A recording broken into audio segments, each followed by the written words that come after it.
What is up, mathletes? Welcome back to another episode of Math with Dr. Math, and today we're going to talk about that slope-intercept formula.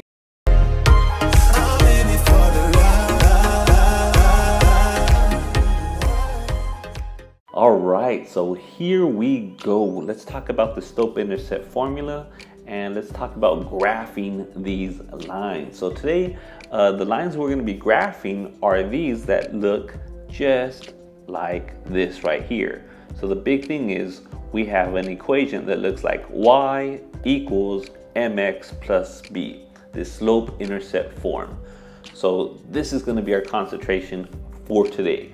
All right, so first things first, please make sure that that y is isolated, that y is by itself.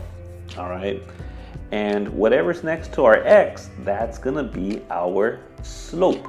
All right, and our slope tells us how much we're gonna rise and how much we're gonna run. And we're gonna talk about that because I know we say rise, but sometimes these slopes fall, right? So it's gonna tell us, what is our line doing? Is our line increasing or is it decreasing as we move from left to right?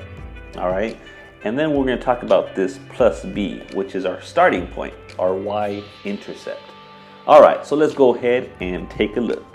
All right, so again, just for reference, here's our slope-intercept form. All right, so y equals mx plus b. So our equation here is y equals 3x plus 2. So what I first want you to do is to identify all the pieces. So we know our y-intercept here is 2. And what this tells us is, where does our line, right, this blue line here, where does it cross my y-axis? So it crosses right here at 2. So that's why I call it my starting point. All right, where do we start? Where do we begin? I like to think of it that way. So we plot our point right here at 2, and then we use our slope, which is always next to our x variable when there is an x variable. We'll talk more about that.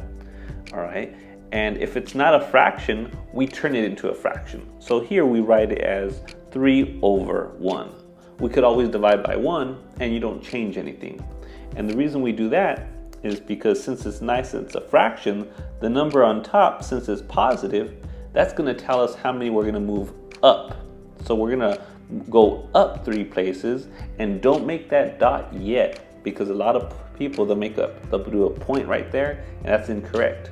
So first you move up, you're not finished, then you're going to move to the right 1 place. So we're going to go up 3, right 1, and then we make our dot.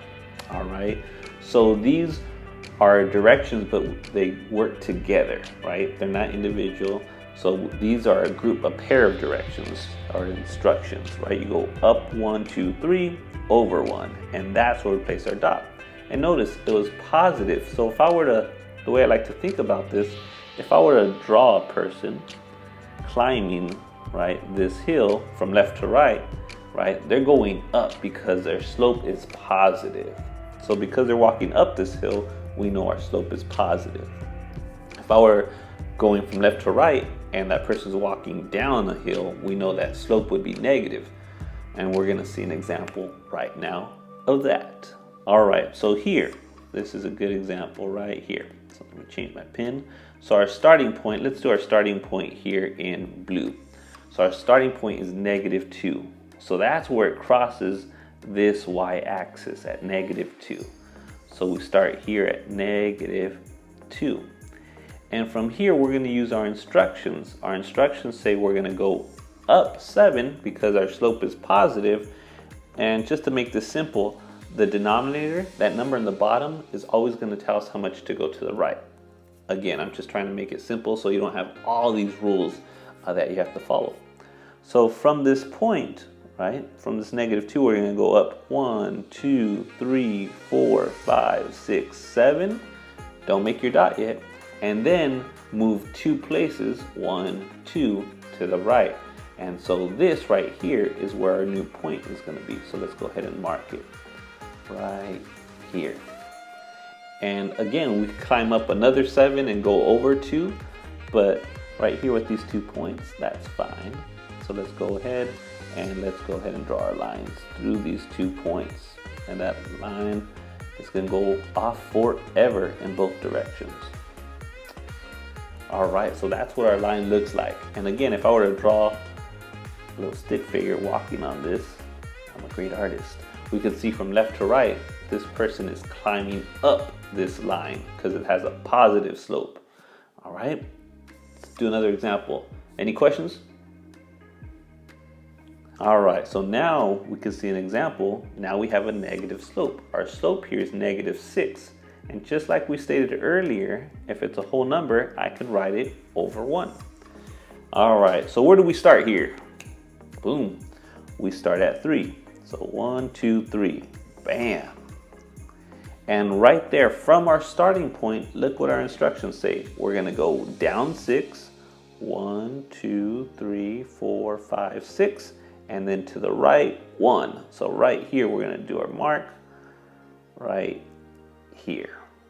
All right, and then now we just connect those 2 dots and make our line. All right, awesome. And then if I want, I can make it a little higher just so it's easier to draw my lines, because this thing's gonna go on forever in both directions. And if I were to draw a person on here walking this line from left to right, oh, I jacked that up. We could see that this person is going to be walking downhill from left to right. So this has a negative slope. All right, so hopefully this was helpful, but just to make sure, right, we got a problem for you. So what we want you to graph is graph this: y equals -4/3 x plus 5. All right, take your time, press pause, and a few seconds here, you're going to see the answer. 2,000 years later. All right, folks. So again, don't forget to subscribe, like our video, and we'll see you guys in our next video. Peace.